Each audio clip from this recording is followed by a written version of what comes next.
Hello, chess friends. Welcome back to our YouTube channel. Today we are going to look at a very awesome game by Mikhail Tal, and Tal was completely in Tal mode in this game. He was just Tal was being Tal, right? So here we go. This was Mikhail Tal playing against Igor Platonov. A very strong game, and there are some mistakes which his opponent made, and we are going to discuss that. So let's go for it. But before that, let me highlight you the quote above. Some sacrifices are sound, the rest are mine. This was Tal saying, talking about himself, that many of his sacrifices, according to like many players like Botvinnik as well, they considered it as inaccurate because in the post analysis it was found that those sacrifices, there were some refutations for it. But that's not how a game works. The game works on practical chess, right? Practical sacrifices, they work because there's time pressure. There's this player staring at you. His magical stare was well known. Chess, practical chess is very different from analysis is the job of a journalist. Chess players play chess. So let's go through this game and look at the brilliant sacrifice. I mean, Dal gave brilliant sacrifice in this game. So he starts the game with pawn to king 4, e4. We have the Sicilian. So already we are going to have some very interesting stuff. Sicilian is always exciting. Knight f3, d6, d4. Open Sicilian, right? cd, knight takes, knight f6. Attacks the pawn, knight c3, defends the pawn in the center.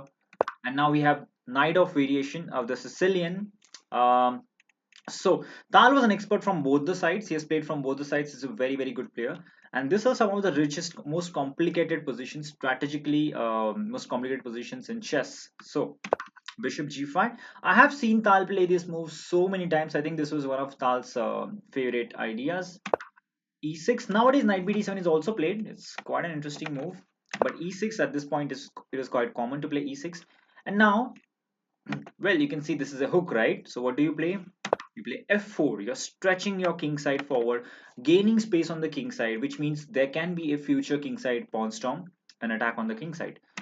And queen b6. What to say about this move? His opponent is playing black.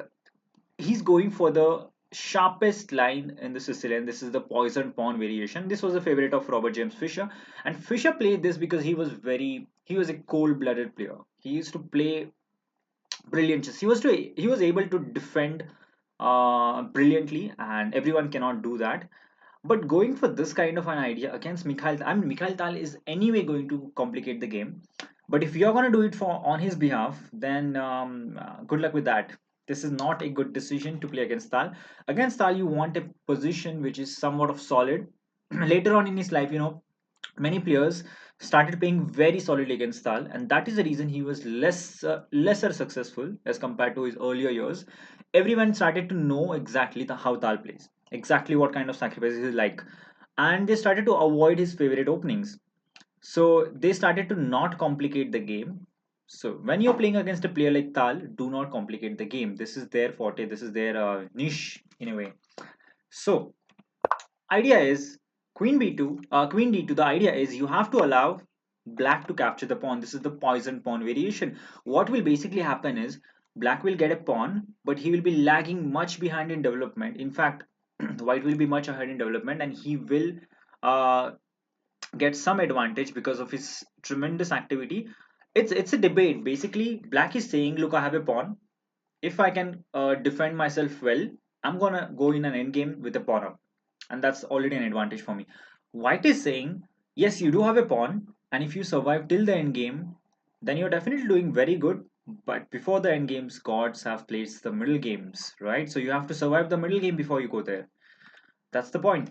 The pawn is accepted. That's the only logic behind putting the queen on b6 anyway, because you're anyway stopping the b5 when you put your queen on b6. So yeah, just if you say A, you have to say B. So queen takes on b2.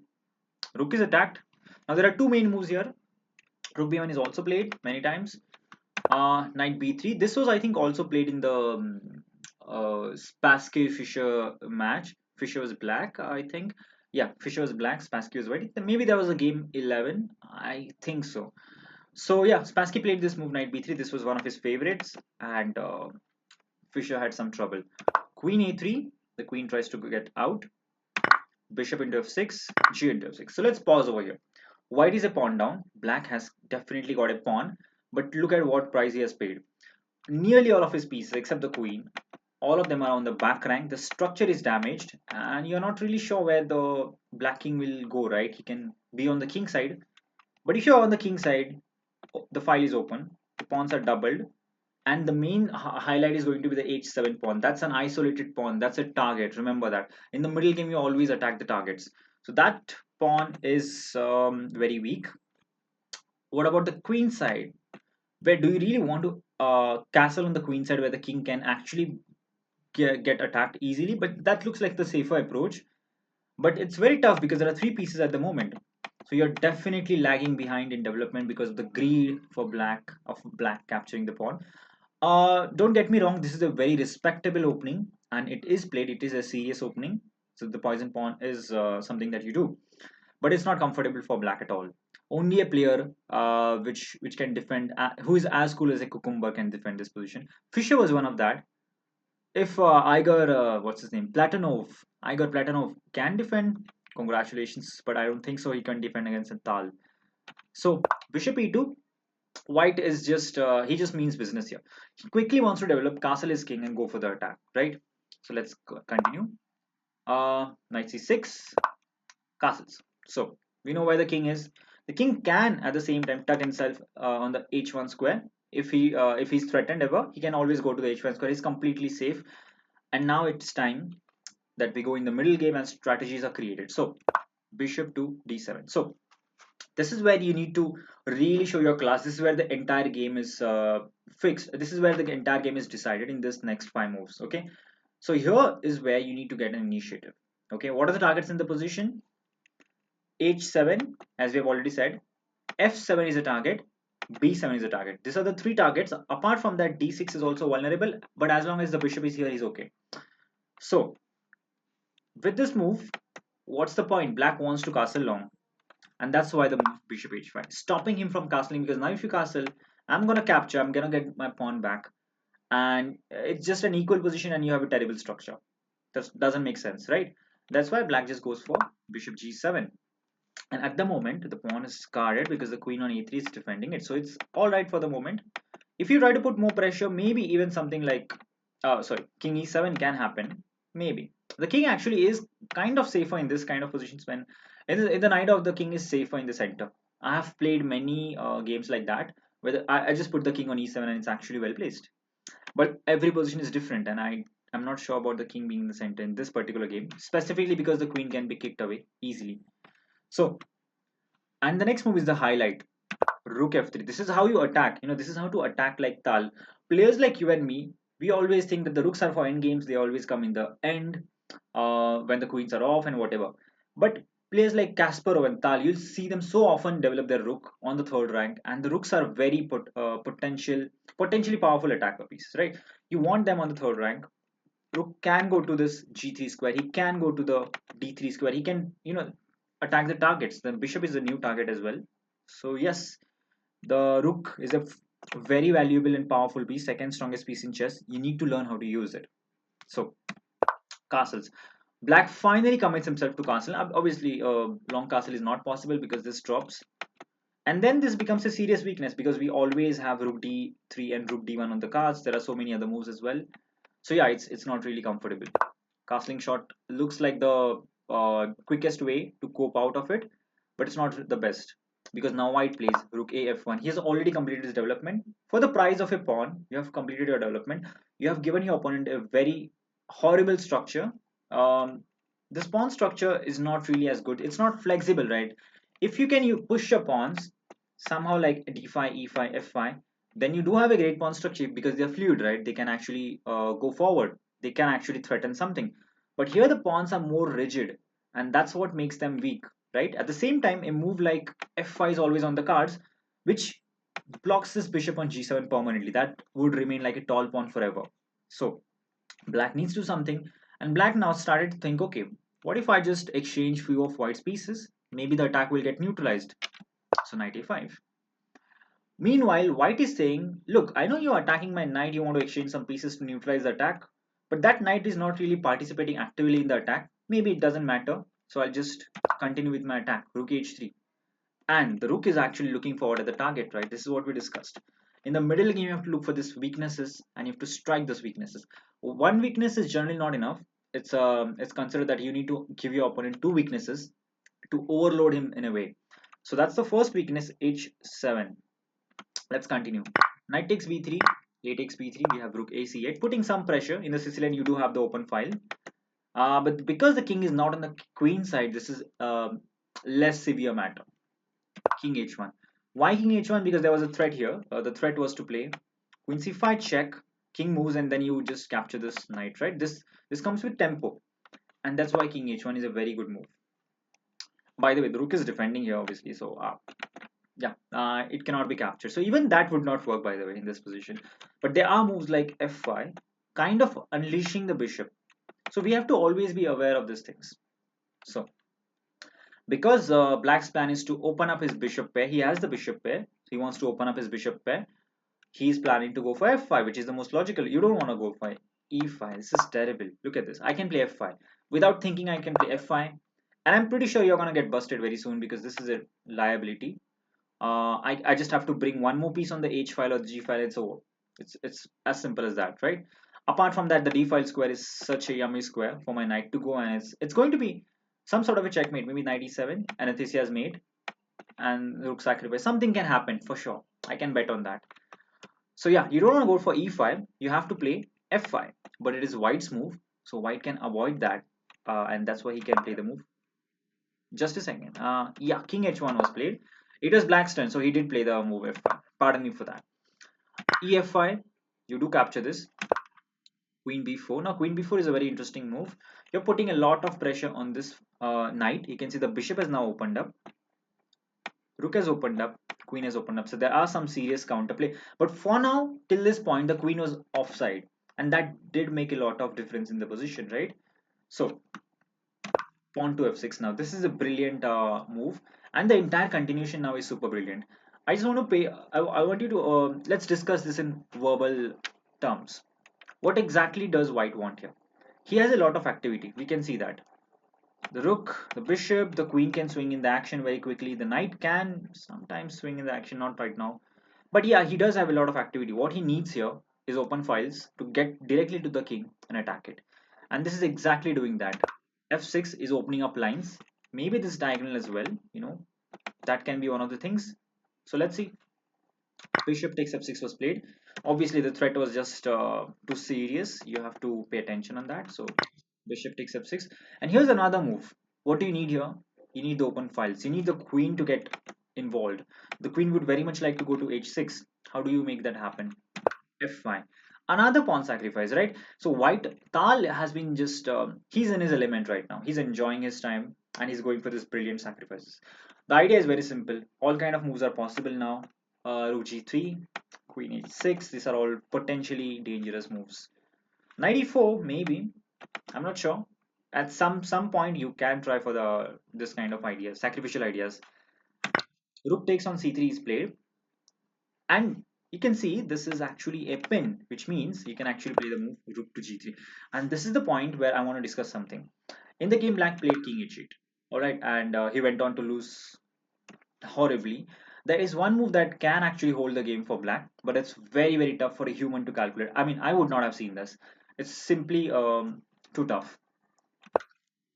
Here black can play the move bishop g7. This holds. Now you might ask, how does this hold? Because we can still go f6, right?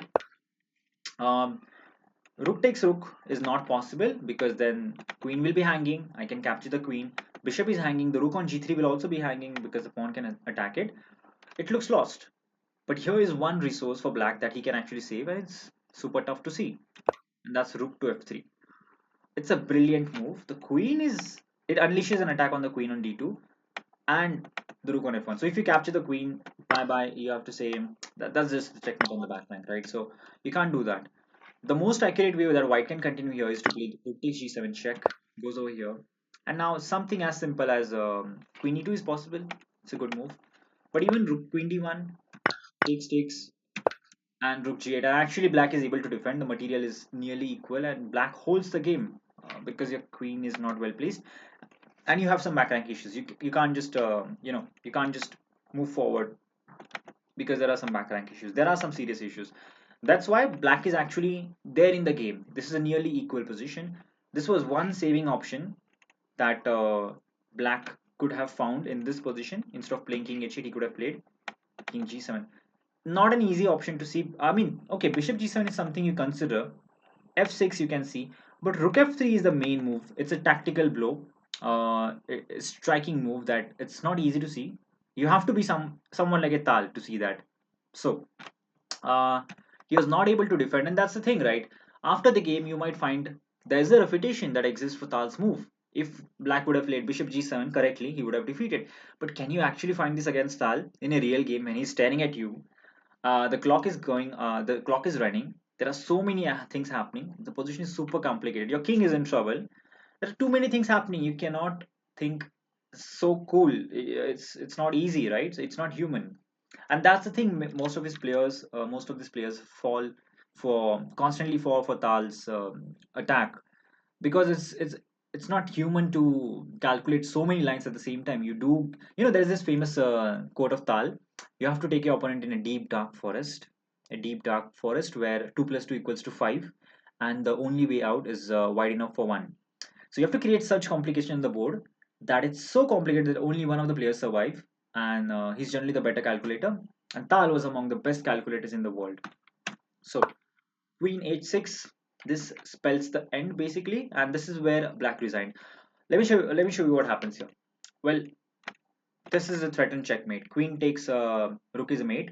If you try to defend that with this, the queen defending it, I can just capture your bishop because bishop is also attacked, and that just results that's a mate already. What else can you do? You can move your bishop because bishop is also attacked. But then queen g7 is a mate. The g7 square needs defense. Well, is it possible to move this rook here? Not at all, because that's mate in 2. Takes. That's a mate. Apart from several other moves, this is a winning line. So yes, your bishop is overloaded. Your bishop is attacked. Your rook is attacked. How do you defend this? There is one move that you can try, and that's the move rook takes on g3. And this is an incredible position which I want to show you. Look at this. This rook is attacked. Bishop is attacked. This rook is attacked. And yet Tal did not capture a single one of this piece. Instead, he would have played the move bishop g6, and this would spell the end. This is something that it's a Tal move, right? You give him 3 pieces, you offer him 3 pieces. He's like, thank you so much. I'd like to offer you my piece. You just take it. And it's actually a very brilliant move. If you take this bishop, g7 holds the position. Black is in the game. Black defends. If you take this guy, now rook g8 is possible. That was the point of capturing the rook and going back. It's a defensive idea. It's quite an impressive defensive idea. It saves the game. So black is actually winning in that line, and incredibly, that's the reason after rook takes, after rook takes on g3, the only winning move and completely crushing is bishop g6. You're cutting off the rook on g3 from the g8 square, which means now the threat of rook takes f8 is serious. The rook is attacked. There's another threat. On h7 there is a checkmate, right? So your bishop is attacking on h7, queen is helping. If you try to capture this, it doesn't really change at all, because after pawn takes, still queen h7 is a checkmate, followed by even this is mate. So basically there is no way out of it. It's just mate in one. You can't even sacrifice the queen in a sensible way here. It's just over. Just over. So what a brilliant attacking game by Tal. And there are few things we can learn from this. First of all, Tal is always the one in all of his games to get the lead in development. I think there's one exception to that. His game against Fischer in 1959, he greedily captured this e4 pawn. I think it was e4 pawn, and Fischer really punished him for that. But Tal's smile saved him in that game. That was one of the exceptional cases where he was lagging behind in development. But apart from that one game, all of his games, he's always the one who has a lead in development, and that's one of the important things to attack. If you are an attacking player, you need to have the lead in development. That is very, very crucial. So that is what we saw and learned from this game. Apart from that, what is the next thing you want? You want your opponent to have targets. He captured on f6, somewhere here. You can see here he captured on f6 and basically gave back this damaged pawn structure. You can't I mean, you can cure this structure maybe, but how will you cure the pawn on its own? It's a weakness. It remains a weakness. And white did attack it in the future, right? I mean, that was one of the points where checkmate was threatened. 8-7. So it remained a weakness throughout the game. So you have to give your opponent weaknesses and targets. And the last thing, you need open lines. You need to play moves like f4 and f5, and I mean, Tal gave pawn sacrifices, right? Just to open up lines, open the line for the queen to enter, the rook to enter. And I think the most impressive move for personally me, I mean, it can be different for different players, is rook f3. You know, these players know how to use the pieces, even the rooks. For us, we only use the rooks very much in the end, but we have to learn how to use the rook in the middle game itself as a powerful attacking piece, because they are powerful attacking pieces. So yeah, this is one thing I learned from this game. Very impressive. So hope you enjoyed this game. Thank you for watching, and you did learn something from this. So yeah, I'd like to read the quote again. Some sacrifices are sound, the rest are mine. I don't think his sacrifices are unsound. Maybe in the analysis it turns out there was a saving resource, but that was inhuman. A normal human being under so much of pressure can't really find. There's too much of complications. I mean, very few players would do that.